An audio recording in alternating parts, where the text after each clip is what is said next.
Checkout Tracking by the NPD Group brings you a receipt collecting system that gathers data anonymously through technology we created, providing your businesses with answers.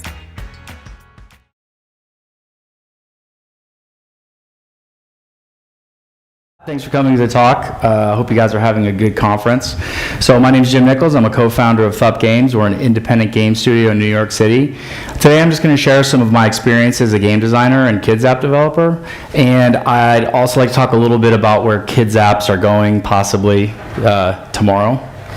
So a little background about Thup. We started in 2002. I formed it with my partner, Peter Ginsberg. At that time, we mostly made original web games for companies like HBO, Cartoon Network, and Nickelodeon. We released our first app, Monkey Preschool Lunchbox, in 2009, and since then, we've released 6 more apps in the Monkey Preschool space.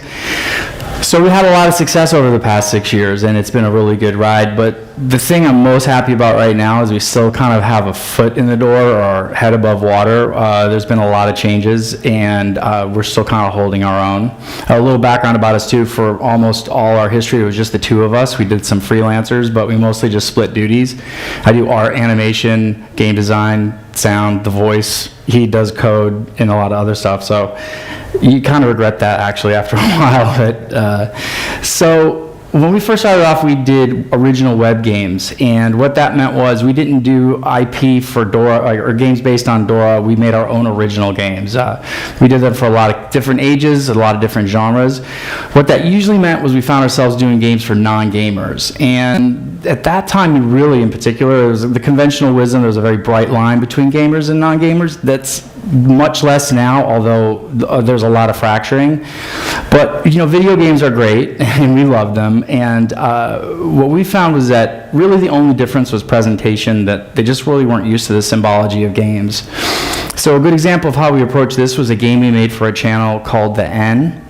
And The N, which is now Teen Nick, had a very active tween population.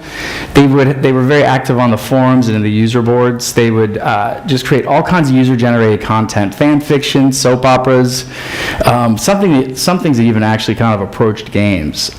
So our client and we wanted to create real games for this population. So we looked at the forums and we looked for something we thought was fun, and one of the forums had this whole prom theme. So what we did is we mashed that together with a hardcore game genre, Japanese strategic RPGs like Fire Emblem. So instead of creating a party of wizards and warriors, what you did is you created a prom committee, and then instead of having like swords and spells, you fought with being a good dancer or, being a good DJ. And instead of fighting orcs and dragons, you fought haters. These are just bummed out teens who tried to ruin the experience of everybody at the prom. So basically you won by making the haters love the prom. You basically serve them a cup of punch and you would do happiness damage, and then they'd be more happy. Or they would they'd insult somebody's clothes and then they'd do sadness damage. So a lot of the same conventions. We did another game for them that was a mashup between a dating sim and card combat that was really, really popular. Even today we get emails from adults begging us to put these games back online. So in 2009, a few things happened. We lost all our client work. It all kind of dried up. There were a lot of vectors kind of hitting Facebook and things like that, the App Store. Also, like a lot of people, we had 2-year-old daughters who were on the iPhone all the time and playing. So we were always in that space looking for games. So one thing that we noticed was these games were really not done with very good intention. They wouldn't really pay attention to the timing. You open it up, there'd be 7 buttons with text on it. You click on that button, you'd be just lost somewhere. Nothing really felt immediate. We felt they weren't really designed to connect with preschoolers and young kids. There was a lot of things getting in the way. So another thing besides the app architecture was sort of the artistic approach, the themes, the animation. Everything just felt really off-timed and janky. There was really goofy stuff out there. And and it wasn't just that it was bad art, because I like bad art. I like outsider art. I think programmer art. I think it's a lot about connection. It just, the approach was all off. It kind of really felt like most people were taking shortcuts. A little bit like maybe they weren't taking kids too seriously as a player, and that was probably they were having a hard time resonating because of that. So we kind of thought with our experience in designing games for non-gamers, we had a pretty good chance at putting something out that would work. So when we laid all that out, we had this we're not the kind of company to have a big manifesto, but we knew that here's some things we think are going to work. But the thing that we really focused on was we wanted this to be a kid's first game. Like, this is something that introduces a kid to the things that we think are great about games, a challenge and surprise, mastery, a little skill building. We really wanted it to have agency for the kid. We wanted there to be challenges, but we wanted to have a lot of I did it moments, so these are really important to kids and parents. They really reinforce our resonance with the games. We wanted it to be an immediate experience. We wanted it to be something that a kid could play for a minute or 30 minutes, but they could come in and out of it, and there weren't really any barriers for the kid. There was, in other words, they could just open the game up and play it. So a hallmark of our games has always been strong characters.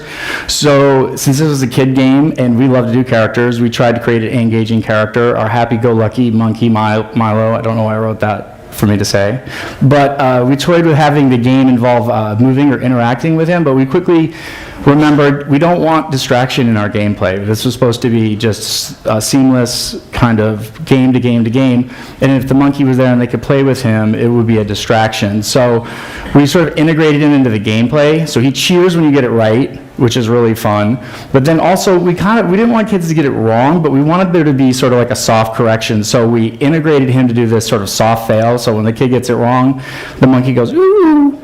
And that was incredibly popular. We thought it was just a cute little thing, but it really took off for kids. So the final thing, which is really the most important, of course, is appealing to parents.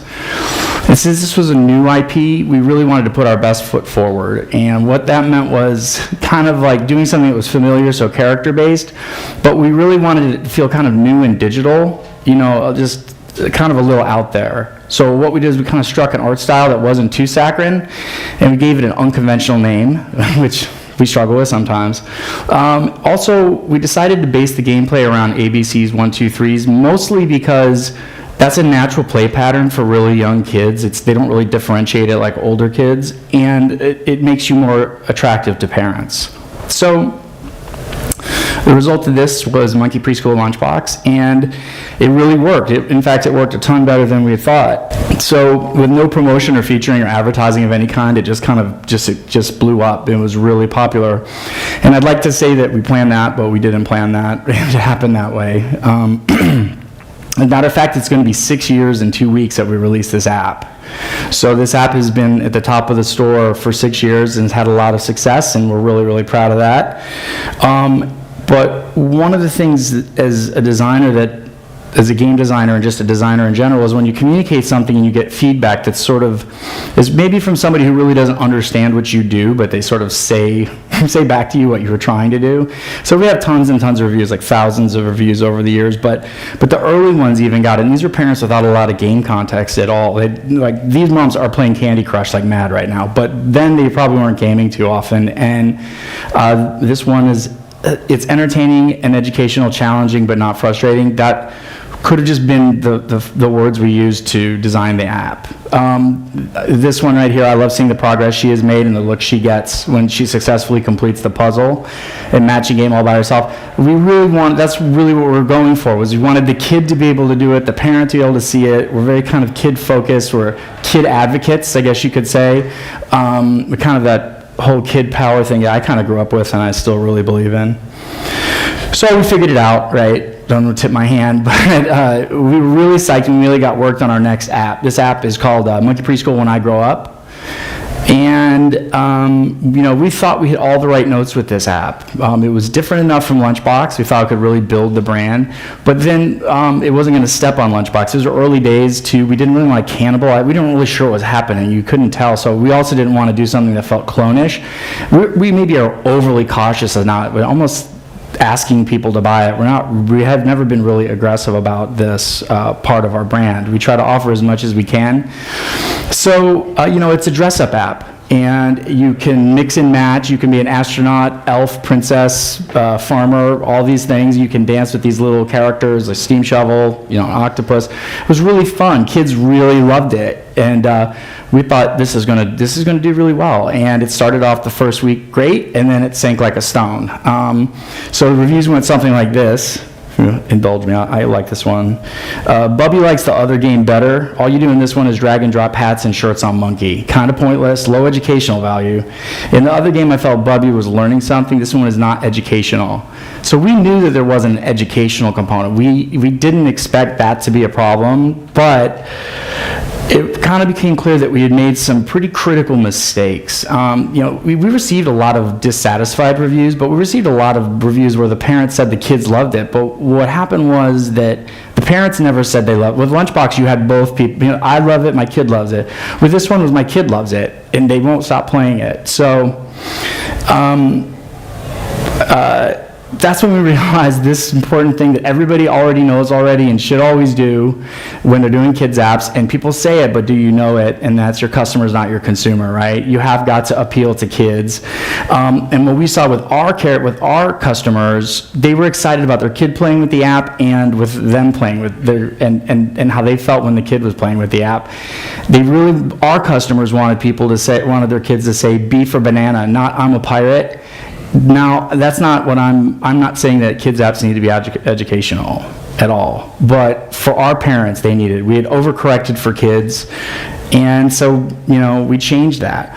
That's another thing we noticed was customer response. Our sales were tied into what seemed to be pretty much word of mouth. This was early days, so you really didn't get a lot of information, but it was pretty obvious that parents were talking about our apps. Another thing we saw was it wasn't so much that they just bought it and then they gave it to their kid and they loved it. What it was, the kid played with it and it built this relationship over time, and they loved it and they played with it in the car and they played with it on the train, and then it built this affinity, became kind of integrated into the family. That generated a lot of stickiness for it, but it also made them talk about it a lot more.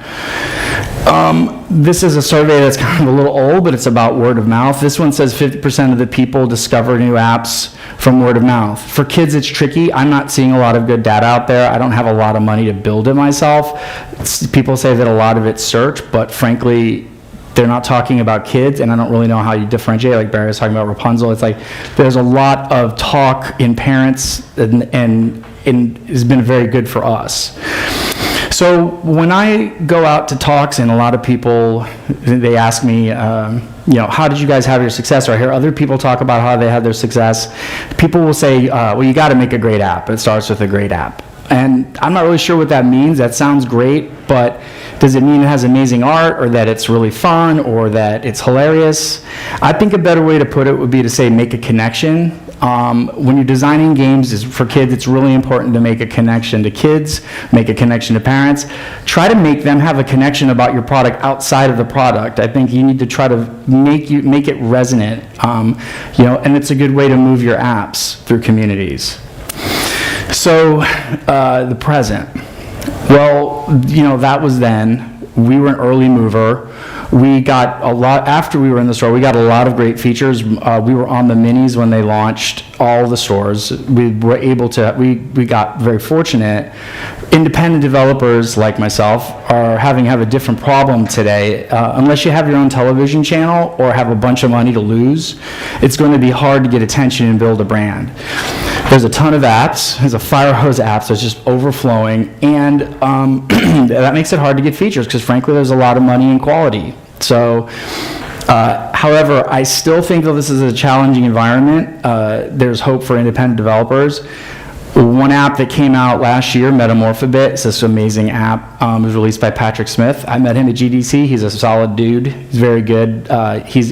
He does other kinds of games. He never intended this really to just be a kid's game, but it's wild, it's fun, it's really inventive, interactive alphabet app. And he did get a lot of award nominations, and he did get a lot of attention, but I think that's sort of a backwards way to look at it. It was really resonant, and if you read the reviews, the parents talk about it, and they talk about how much their kids love it. It's kind of got a throwback 70s PBS feel and a really modern feel. The animation's great and it's very clever. But I think that's really what independent developers have to have, is they have to have a point of view. That's the differentiator. So the future. So I'm not going to predict the future because I've never been able to do that very well, but it's cloudy. I'm going to try. It's kind of cloudy. There's little doubt there's challenges, and I think that really for all app developers, it's growing. One of the major factors is the business models that I haven't really talked about, but free. When I started, it was all free, all pay, no free. Now it's all free, no pay, and the top grossing is just free. Kids is moving that way. Subscriptions that have been talked about, that's a sort of a tricky thing, but you really have to look at free. And one thing for me that I like about it is that free to me looks like 2009. There's a lot of the same sort of things I think developers are making mistakes. It's more of a cheap alternative to paid. Not everything that's in there is that way, but there's a lot. And there's conversion rates and things that you have to think about for sure. So, and I think another opportunity for independent developers is that consumers of all kinds in all kinds of arenas seem to be really open to independent brands, DIY. And everybody talks about Minecraft videos, YouTube channels. People are breaking out. Big brands still have huge advantages and lots of money, and they can move in those spaces. But the consumers seem to be comfortable with unknown brands. Independent developers, we can stay new and nimble, and we don't have the restrictions of big companies, so we're allowed to maybe experiment a little more. Of course, it really hurts when we mess up. So I think finally, too, you should be looking for things that are not being done well or not being done at all. So really, kind of, I'd say that even though competition is really stiff, I think with the low barriers of entry and the relatively democratic distribution of apps, that really app stores are the best bet for independent game developers right now. Thank you very much. There's a lot to get out. Hi, Jim. Thank you very much. It was quite a presentation. I enjoyed it. But I'm curious. Yeah.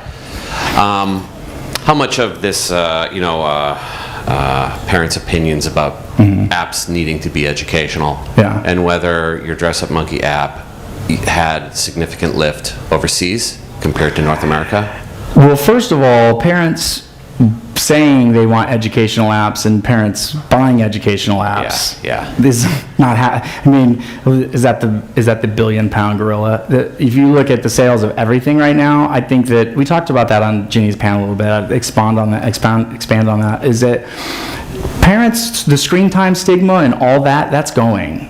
Parents are comfortable with just media. Their kids can have media. Their kids are going to preschool. They're learning. They're not having trouble getting along. So let them look at Ninja Turtles or let them do this. You look at the video, DVR, like all that stuff. Kids are just watching so much video. The kids watch more TV now than probably I did, and I just was parked in front of a television.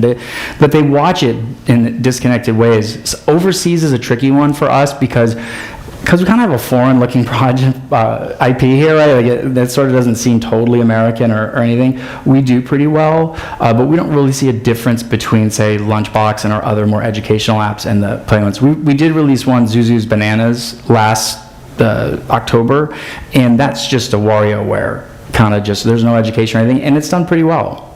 So, thanks. Yeah. Hi. Sorry, I might have missed this at the beginning, but you mentioned that developers really need to have a point of view, so I was curious, what is Thup Games' point of view? Our point of view is to sort of be a resonant, our resonation is about being sort of energetic, lots of hooks, surprises. I don't want to say gags. I'm kind of an old Chuck Jones guy, I'm totally out of that era, so I try not to do that too much because I don't want to be too corny. But I think also, if I just wanted to bite off things, Adventure Time, sort of a little surrealist. Our point of view is about being, for kids, this is not, the educational part of our product is really sort of just game mechanics. Our game mechanics revolve around education. We're not making any guarantees. Parents are saying that where their kids are learning how to write and do math, and maybe they are, but we're more of just of framing it in a way that's entertaining, not to trick them into doing it, just like showing that this is fun. And then when Milo plays a flute, these birds come out with letters on gems, or there's a little turtle that needs to connect the dots to get to the sea. So it's more of a kind of a context. We're trying to connect to kids by just sort of framing the challenge. I've got a quick quick one. Okay. You talk about the challenges of independent developers. Yeah. But then we look at things like Metamorphosis. Would you say that any developer that's looking to build a success really from an app or a breakout app, their primary focus should be aesthetic and art direction?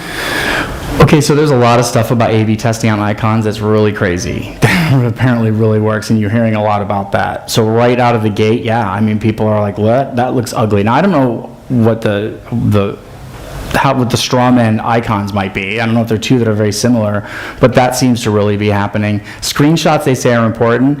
Somebody just posted this amazing article by somebody who said that maybe your app videos are hurting your sales that I read. That was a kind of an interesting thing. It's the time consumption. So I think that, yeah, there is the aesthetic, it is important, and the content is important, but there's so many different vectors.